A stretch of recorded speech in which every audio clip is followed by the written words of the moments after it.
Secundaria segundo grado. Ciencias. Física. Materialízate.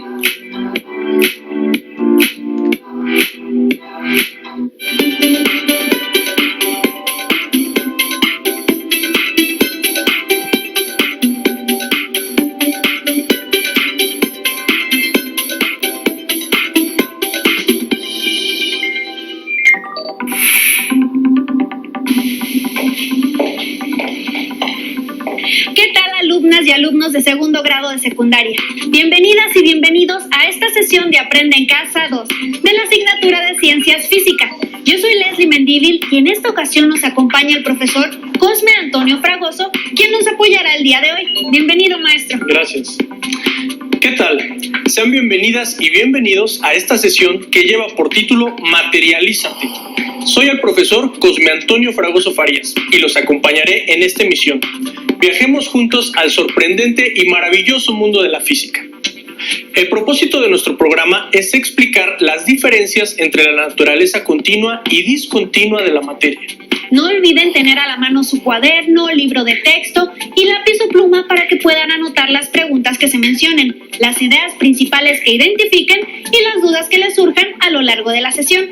Después podrán consultar su libro de texto u otras fuentes confiables de información con las que pueden profundizar sobre lo que aquí se analice. A continuación, leeré un breve fragmento de un interesante artículo científico de la revista de divulgación Cómo ves, publicada por la Universidad Nacional Autónoma de México. Pensemos en nuestra percepción de la materia. Las cosas están formadas por distintos materiales o por mezclas de estos, pero un material puro, el agua, los gases, los metales, parece estar compuesto por una única sustancia continua. Sin embargo, la investigación científica fue descubriendo que la materia no es, como parece, continua, sino que está formada por partículas que inicialmente se pensaron indivisibles, de ahí su nombre, átomos. Si uno toma una sustancia pura y la va subdividiendo en porciones cada vez más pequeñas, llega un momento en que se tiene una partícula indivisible de ella. Si esta partícula se subdivide, como más tarde se logró al descubrir que los átomos están formados por protones, neutrones y electrones, deja de ser la sustancia original. Aunque algunas de estas partículas, los electrones, resultaron ser realmente fundamentales, posteriormente se descubrió que los protones y neutrones no lo eran tanto, pues a su vez están formadas por otras más pequeñas, los quarks. Las sustancias entonces nunca son continuas, sino granulosas. Están formadas por unidades mínimas de materia, igual que una fotografía digital está compuesta por píxeles individuales. También la materia viva es granular. Los organismos están formados por sistemas, órganos y tejidos, pero todos ellos están a su vez compuestos por células. La célula es el cuanto, la unidad mínima de lo vivo. Si se separan sus componentes, esa propiedad emergente que llamamos vida deja de estar presente, junto con sus propiedades características como la reproducción, la irritabilidad o la evolución. Desde hace más de un siglo, los físicos descubrieron que la radiación electromagnética, que hasta entonces se había manejado como formada por ondas continuas, está también cuantizada, formada por paquetes individuales llamados fotones. Así, desde el punto de vista de la mecánica cuántica, la luz se compone de partículas. Quizá esta granulosidad es una propiedad general del universo.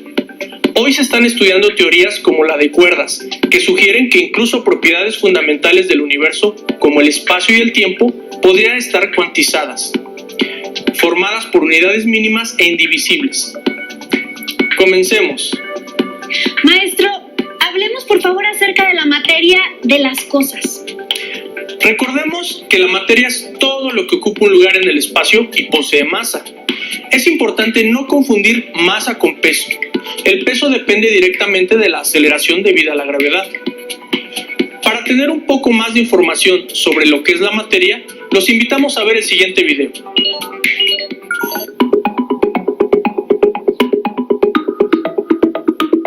¿Te has preguntado de qué está hecho todo lo que nos rodea?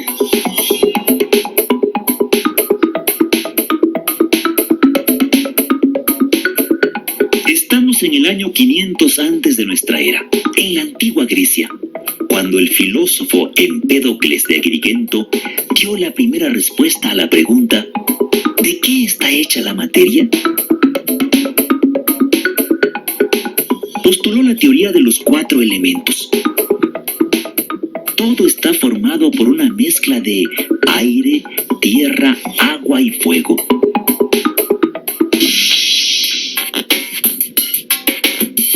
Si vemos un pedazo de papel quemándose, podemos entender por qué Empédocles pensó en los 4 elementos. El aire, el fuego, la tierra representada en las cenizas y el agua. Hagamos otro ejercicio. Tomemos un objeto cualquiera, por ejemplo, una manzana. La cortamos en varias partes y así sucesivamente. Pero, ¿cuánto más la podemos dividir?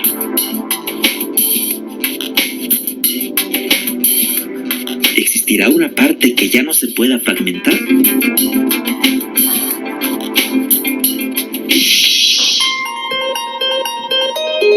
El filósofo Demócrito llamó a la parte más pequeña de una cosa átomo, que significa sin parte, sin división.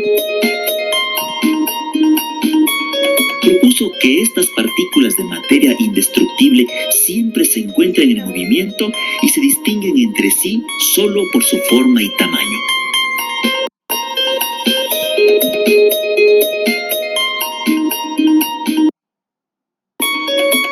En el siglo III antes de nuestra era, Aristóteles rechazó la propuesta de Demócrito y retomó la idea de los 4 elementos.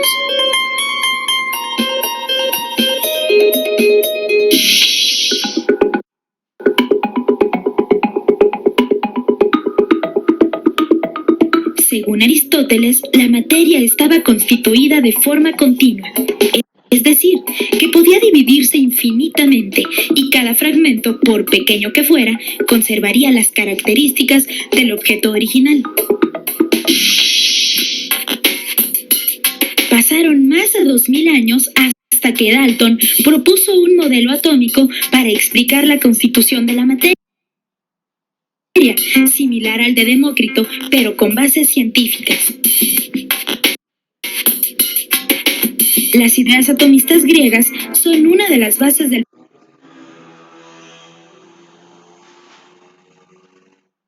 pensamiento científico contemporáneo. La física, la química y la biología modernas se basan en que la materia está compuesta por átomos de diferentes elementos. A lo largo del siglo XX se han descubierto muchas partículas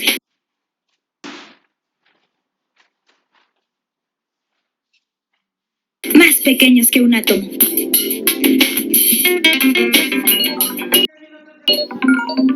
Según pudimos observar a lo largo de la historia, desde filósofos hasta científicos se han interesado por investigar de qué están hechas las cosas. Así es, desde la antigua Grecia se discutía si la materia se podía dividir infinitamente o si llegaba un momento en que era indivisible. ¿Qué nos puede decir sobre Aristóteles, profesor? Aristóteles pensaba que un pedazo de materia podía dividirse hasta llegar a un pedazo indivisible. Es decir, consideraba que la materia era continua. Además, creía que la materia estaba constituida por 5 elementos fundamentales. ¿Te lo sabes? Yo creo que eran aire, agua, tierra y fuego. Falta uno, el éter, que era lo que él asociaba con lo que formaba las estrellas y los planetas. Interesante. ¿Y qué nos puede decir de Demócrito? Demócrito sostenía que un pedazo de materia podía dividirse hasta llegar a un pedazo indivisible. Es decir, consideraba que la materia era discontinua. A este pedazo de materia que no puede ser subdividido lo llamó átomo. Dada la influencia que tenía Aristóteles en esa época, tuvieron que pasar más de 20 siglos para para que alguien retomara parte de las ideas de Demócrito. Eso es muchísimo tiempo, maestro. ¿Verdad que sí? Algunas revoluciones científicas toman tiempo para trascender. Además, se me hacen muy interesantes estos aspectos sobre la materia. Veamos el siguiente video en el que nos darán información sobre cómo es que encontramos la materia en la naturaleza.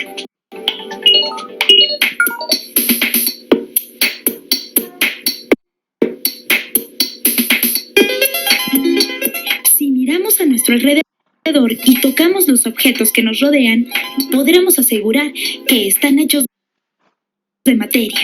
Las casas que habitamos, la ropa con la que nos cubrimos, los objetos que usamos diariamente. Nuestro cuerpo mismo está hecho de materia.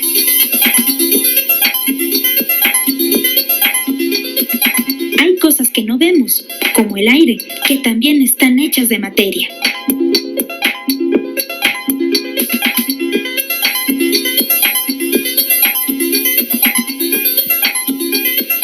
Cuando caminamos por la calle, lo hacemos sobre materia. Los coches, los animales y estos árboles están hechos de materia. Y más acá, el río también está hecho de materia. La materia es sólida como la tierra, las casas, los animales y las plantas. Líquida como el río y el agua que bebemos, o gaseosa como el aire que respiramos. A estas formas de la materia se les llama estados de agregación. ¿Cuáles son las diferencias entre estos estados?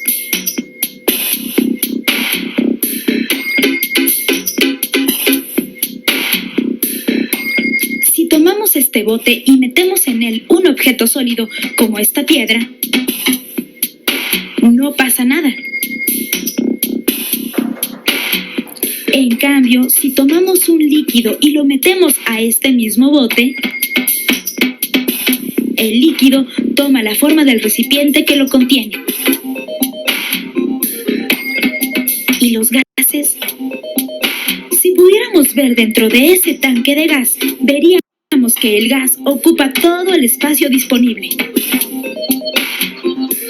Si tomamos un material sólido y tratamos de comprimirlo, no podemos. ¿Qué pasa con los estados de agregación de la materia?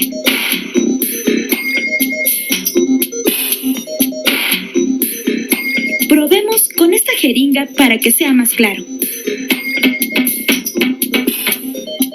Si llenamos la jeringa con un líquido y tapamos este lado para que no se salga y luego presionamos,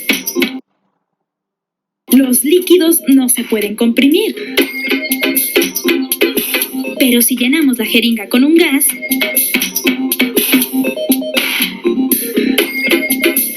el émbolo de la jeringa se mueve. Eso es porque el aire se está comprimiendo, pero llega un momento en que por más que presionemos, ya no se puede comprimir. Así que los gases sí se pueden comprimir. En el universo existe un cuarto estado de agregación de la materia, el plasma. Es como un gas, pero extremadamente caliente y está en condiciones que no ocurren cotidianamente.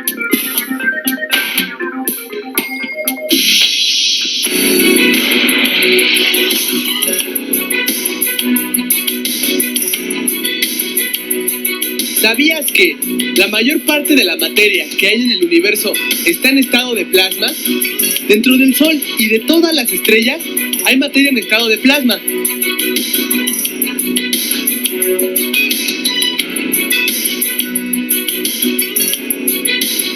Pero no necesitamos salir de nuestro planeta para encontrar plasma. El plasma se puede producir de manera artificial en un laboratorio.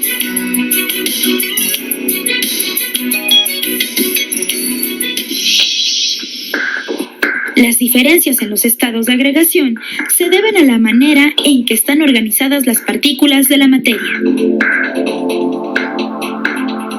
¿Te has preguntado cómo están organizadas las partículas en un sólido, un líquido y en un gas? Profesor, y después de Demócrito, ¿qué pasó con esas ideas sobre la materia? Al pasar tanto tiempo, Newton retomó sus ideas, quien pensaba que si se divide continuamente una porción de materia, como la gota de agua, llegará un punto en que se obtenga un pedazo muy pequeño, sólido e indivisible, al que llamó partícula o corpúsculo. Este pedazo conservaba las propiedades de dicha materia y tendría masa permanente. Además, se movería como dictan las leyes del movimiento. El modelo comenzado por Newton se fue nutriendo poco a poco con las aportaciones de diversos científicos. ¿Cómo quiénes, profesor? Bernoulli, un científico suizo, propuso que los gases estaban compuestos de pequeñas partículas esféricas en movimiento, separadas por distancias mayores al valor de su diámetro. Después, Clausius, un científico alemán, afirmó que las moléculas o partículas de un gas tenían una distribución de velocidades bien definida. Supuso que dichas partículas podían tener energía asociada a la rotación y vibración, además de la asociada a su movimiento de traslación, y reconoció el papel fundamental que tienen las colisiones en la dinámica de un gas. ¿Colisiones es lo mismo que choques, profesor? Exacto. Posteriormente, un científico escocés llamado James Clerk Maxwell describió un gas como un conjunto de un enorme número de partículas, cuyos movimientos estaban definidos a partir de las leyes de Newton. Sin embargo, se percató de que estudiar el movimiento de cada una de esas partículas resultaba imposible desde el punto de vista práctico y experimental, por lo que describió de manera estadística y predictiva su comportamiento. Maestro, creo que estas ideas sobre la naturaleza de la materia parecen no tener fin. Pero nuestro programa sí. Por eso, finalmente un científico austriaco de nombre Ludwig Boltzmann estableció la relación entre la temperatura de la materia y la energía de las partículas que la componen. Integrando todo ese conocimiento, Maxwell y Boltzmann propusieron un modelo científico para los gases, el cual es utilizado actualmente. Se le conoce como la teoría cinética de los gases y sirve, entre otras cosas, para predecir la variación de la velocidad de las partículas y para predecir cantidades macroscópicas como la presión y la temperatura en términos de las características microscópicas de la materia en estado gaseoso. La materia, además, tiene algunas propiedades como masa, volumen, densidad, viscosidad, maleabilidad. Les invitamos a conocer un poco más al respecto en la siguiente cápsula. Día con día, a nuestro alrededor, encontramos una gran cantidad de objetos y materiales. Con tan solo observarlos o tocarlos, podamos distinguir si son duros, rugosos, si son pegajosos, si pesan más o menos, si son transparentes u opacos, o si sus formas nos parecen poco comunes. Pero, ¿por qué todos los materiales son diferentes? ¿Qué otras características se podrían distinguir en cada uno de ellos?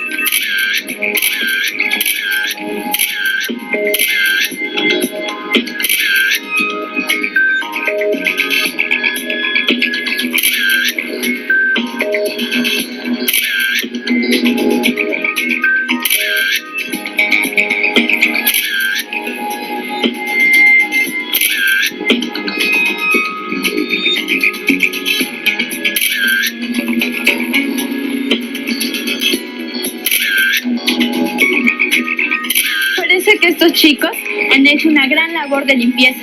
Pero no solo eso, a los materiales les han dado un orden. ¿Por qué los agruparon así? ¿Acaso será por su forma o su consistencia? ¿O tal vez por su peso? Si observan con atención, fueron agrupados por características que reflejan algunas propiedades de la materia.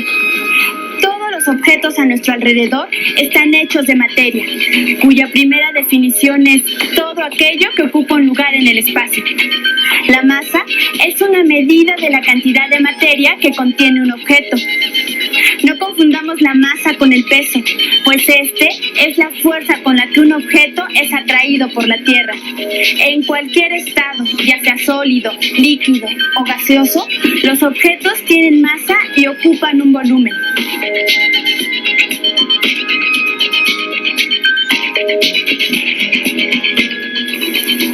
Por ejemplo, esta piedra tiene masa y ocupa un espacio determinado. ¿Cómo sabemos cuánta masa tiene y cuánto espacio ocupa? Veamos la siguiente experiencia. Si queremos medir la masa de distintos materiales, por ejemplo, 2 bolas de distinto material, o 2 cubos de igual tamaño, o 2 trozos de metales distintos, en estos 3 casos el espacio que ocupan los objetos es igual, pero tienen distinta masa. En cambio, estos objetos tienen la misma masa, pero ocupan diferentes volúmenes. ¿Pueden ahora saber cuánta masa y cuánto espacio ocupa un objeto? ¿Cómo se miden? La masa se puede expresar en gramos o kilogramos, mientras que el volumen, que es el espacio que ocupa el objeto, se expresa en centímetros o metros cúbicos. Recordemos que la masa se mide como una balanza. Para conocer el volumen de un sólido de forma irregular, basta sumergirlo en un líquido y medir la cantidad de líquido desplazado. Los globos inflados con helio siempre suben cuando se sueltan. ¿Qué relación tiene este fenómeno con la masa y el volumen? ¿Por qué ocurre este fenómeno? Porque el gas es más ligero que el aire. Porque depende de la energía que contenga el globo. Porque el gas caliente hace que el globo se eleve. Porque el gas es más ligero que el aire. ¿Por qué es más ligero el helio? Bueno, esto sucede porque el helio tiene menor densidad que el aire, por lo tanto sube más rápido. ¿Por la temperatura que lleva dentro del globo? Si conocemos tanto la masa como el volumen de un objeto, podemos conocer otra propiedad de la materia: la densidad del material del que está hecho el objeto.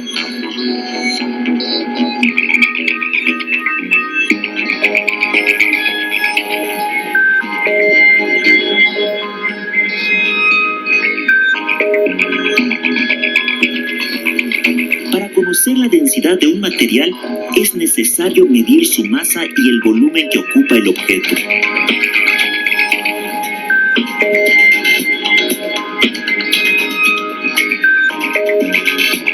Por ejemplo, si tenemos 100 centímetros cúbicos de aceite de oliva y su masa es de 91.7 gramos, ¿cuál es su densidad?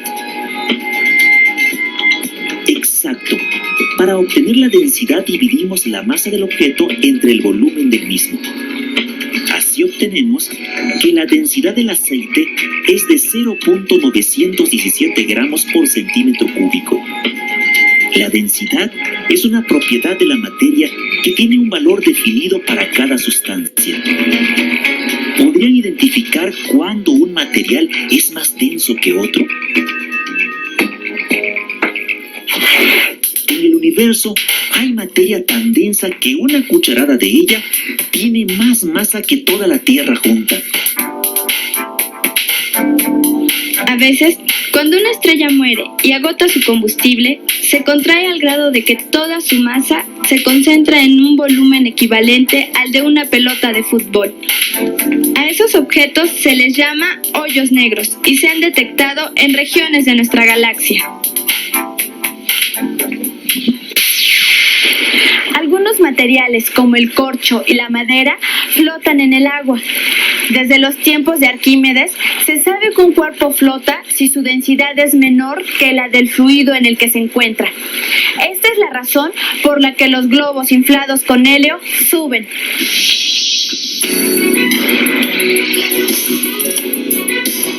¿Sabías que Si los barcos fueran de metal macizo, ¿se hundirían? Los barcos son construcciones a las que se les deja grandes espacios vacíos en su interior. Ahí albergan aire, lo que hace que la densidad del barco sea menor a la del agua y en consecuencia flote. Gracias a esto, grandes embarcaciones cruzan los océanos llevando personas y objetos.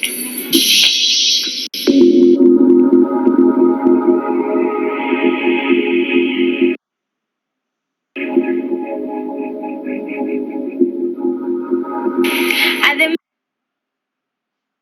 de la masa, el volumen y la densidad, la materia tiene otras propiedades que la caracterizan, entre las que se encuentran la viscosidad, que es la resistencia de un líquido a fluir pendiente abajo.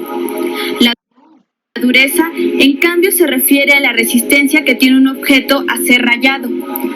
La fragilidad es la facilidad con la que se quiebra un objeto. Por otra parte, la propiedad que tiene un material de recuperar su forma original después de ser deformado por una fuerza se llama elasticidad. Existen otras propiedades de la materia como la ductilidad, la maleabilidad y la porosidad. Maestro, muy interesante. El recorrido por los descubrimientos y propuestas científicas sobre la naturaleza de la materia. Y para divertirnos con la naturaleza de la materia, ustedes podrán hacer un experimento muy divertido creando una masa juguetona. Se recomienda que recurran a la ayuda y supervisión de un adulto. Masa juguetona. ¿Y cómo lo hacemos? El material que necesitamos es un vaso desechable, una cuchara, como sustancias 250 gramos de harina de trigo, 100 gramos de sal de mesa, 150 mililitros de agua, 4 cucharadas de aceite comestible, un sobre o gotas de colorante vegetal. El procedimiento a seguir es hacer un volcán de harina sobre la mesa y agregar sal. Verter el agua tibia en el vaso desechable y mezclar el colorante vegetal al gusto. Verter poco a poco la mezcla al volcán de harina y amasar hasta que no se pegue en tus manos. Agregar a la masa 4 cucharadas de aceite comestible. Podrás hacer diferentes figuras y utilizar moldes. Si se coloca dentro de un envase y se cierra herméticamente, la masa conservará sus propiedades y flexibilidad por más tiempo. Para terminar, les invitamos a que compartan lo que aprendieron el día de hoy. Investiguen acerca de la naturaleza continua y discontinua de la materia y reflexionen sobre la siguiente pregunta. ¿El conocimiento siempre está en construcción? ¿Creen que ya no hay nada por descubrir o explicar sobre la materia de las cosas o de qué están hechas? No olviden consultar su libro de texto en el tema correspondiente para profundizar o resolver las dudas que surgieron a lo largo de esta sesión. Con todo lo visto en esta sesión, a manera de producto, pueden elaborar un mapa mental o un cuadro comparativo donde incluyan las ideas principales sobre la naturaleza continua y discontinua de la materia. Agradecemos al maestro Cosme Fragoso por su intervención hoy y les invitamos a que continúen viendo las siguientes emisiones de Aprende en Casa 2 para el ciclo escolar 2020-2021. ¡Hasta la próxima! Si tienes dudas o necesitas ayuda,